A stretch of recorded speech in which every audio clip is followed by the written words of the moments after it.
I can't imagine what a state Fox must have been in before First Class. Mr. Psychiatrist, sir, as an executive producer at Fox, I ask you, after the fans were disappointed in The Last Stand and fucking despise Origins Wolverine, is the X-Men franchise dead already? Maybe not.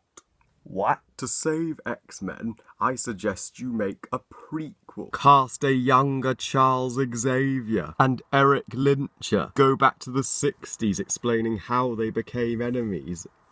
Inject new life and plenty of originality into the X-Men franchise. Have Mystique become a leader. Give fans the spectacular action they remember from the original trilogy. Thank you so much, Mr. Psychiatrist. I got it.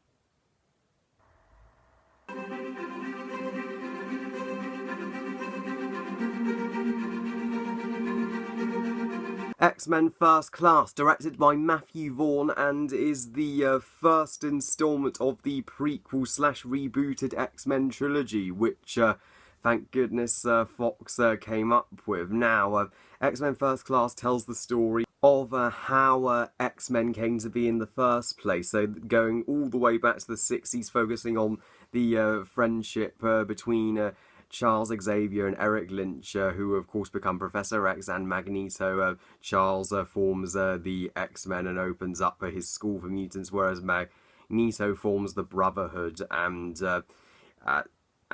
together they make a stand in this movie against the Hellfire Club, led by Kevin Bacon. Yeah, Kevin Bacon's in an X-Men movie. Can't get more awesome than that. So, thank goodness, 6 years later, the X-Men First Class is still an excellent film. Thank goodness Fox actually tried this time. They saved X-Men by making this movie. Thank goodness they did. I mean, even if The Last Stand wasn't great, I still liked it, but I can see why people were disappointed in it. But Origins Wolverine, they ain't defending that piece of crap. Yeah, I wouldn't be surprised if everyone was going rest in peace X-Men after Origins, but thankfully not. Thankfully the geniuses at Fox decided we're gonna make a rebooted X-Men trilogy, and one of the best prequels ever made as well. Usually prequels are kind of disappointments in comparison to their original sagas, but First Class proves that prequels can sometimes be even better than their originals if done correctly, and that is what First Class does superbly and tremendously correctly. It's everything an X-Men prequel should be, and this is a near masterpiece, near perfect start to this rebooted X-Men trilogy.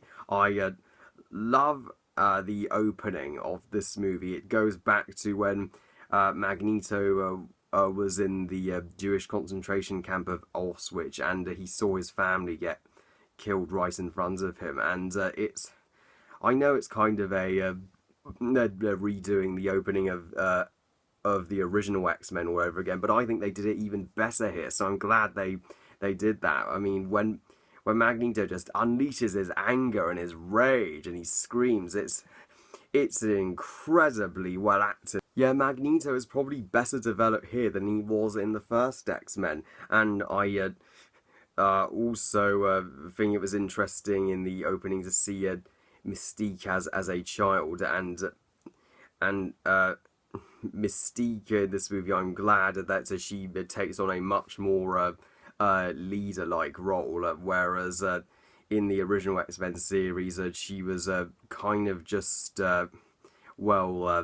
there to be sexy, and not a bad thing, but here she's a stronger, much more relatable character. And Jennifer Lawrence, this is one of her best performances in anything I've ever seen her in. She's not just here for star power this time, she really tries, and I'm not sure why they call her Raven, but it's still a nice change. And seeing James McAvoy and Michael Fassbender as Charles Xavier and Eric Lyncher, they are both fantastic. I mean, I love Patrick Stewart and Ian McKellen as well. I mean, sadly, Patrick Stewart and Ian McKellen have been kind of overlooked because James McAvoy and Michael Fassbender are now have now stepped into their shoes, but all four actors deserve all the praise in the world. All four did an amazing job, and I'm glad that we get to see Charles and Eric young. I mean, that we actually get to see their backstory, and although we know where the story's going, just like in all prequels, we know they're going to become enemies, and they're not going to agree on the way mutants and humans should live. It's the way it's executed. It's in the details. It's gripping to see how they became enemies, and just like in the Star Wars prequels, Revenge of the Sith, we knew Anakin would be Darth Vader, but it was the way it was executed that kept us interested. As for the supporting cast, as well as McAvoy and Fassbender, they are all fantastic too. They are the X-Men of this generation. I really like Nicholas Hoult as Beast. I still think Kelsey Grammer's still the best Beast, but Nicholas Hoult does his best at portraying a younger Beast, and it's great that we get to see his backstory, how he became the Beast, where he tried to cure his feet, but made himself into the Beast in the process. And I love Rosa Byrne, as she's great, and apparently she was unfamiliar with the X-Men comics, but she did a awesome job with playing the character nonetheless. And January Jones as Emma Frost, oh, she's beautiful, absolutely lovely to look at. And even if Emma Frost doesn't do as much in this movie as she probably should, I mean, she's still presented awesomely here, and I love the scenes that she got. It's funny. She's in the mansion. She convinces that Colonel guy to literally just kiss a illusion of her, and when Eric is choking her using the bars of the bed, and Charles is pleading with him to let her live. That's really intense. I have mixed feelings on the villains of this movie, though. They are probably the weakest characters. I mean, Kevin Bacon, he's a great actor. He will forever be timeless, but in an X-Men movie, he does feel a little out of place.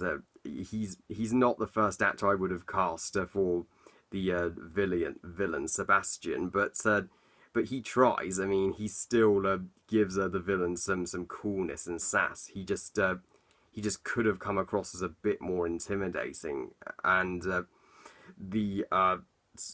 these originality in this film, and there's so much new ideas and freshness it brings to the X-Men saga is amazing. I'm glad this film doesn't all rely on nostalgia. It's so relieving that they chose to reboot the X-Men series with a prequel, because that was probably the best way to go. And I love how they show Charles and Eric's motivations throughout the film, what they did in their younger years. I mean, Magneto is just, you can't blame him because of the way the world has treated him, but he is just a killing machine in this movie. He goes all out. He pulls people's teeth out. He's not going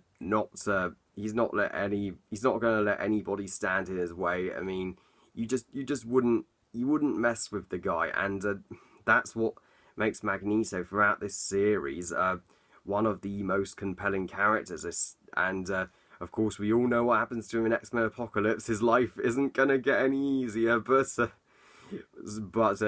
yeah, I already talked about that in my Apocalypse review. So yeah, and the action in this film is great. It is a phenomenal step up from the shitty action in Origins. This is more like it. I adore the climax of this film, the final battle when Magneto is lifting up that submarine from the ocean. That is an absolute awe-inspiring, jaw-dropping spectacle, similar to when Magneto lifted the bridge in The Last Stand, and just when he's blocking the missiles, and I couldn't believe it. At that moment, I was like, "This is more than just an X-Men movie. This is more than just a superhero movie. This is a freaking awesome experience. Finding like another X-Men movie again, as well as the pacing. The film is constant excitement and a pure entertainment and great character moments and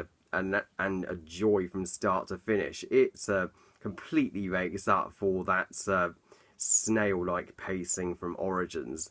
I even love the soundtrack too. It's suitably epic for the slightly more real, more mature tone this movie's going for, and the setting in the 60s is perfect.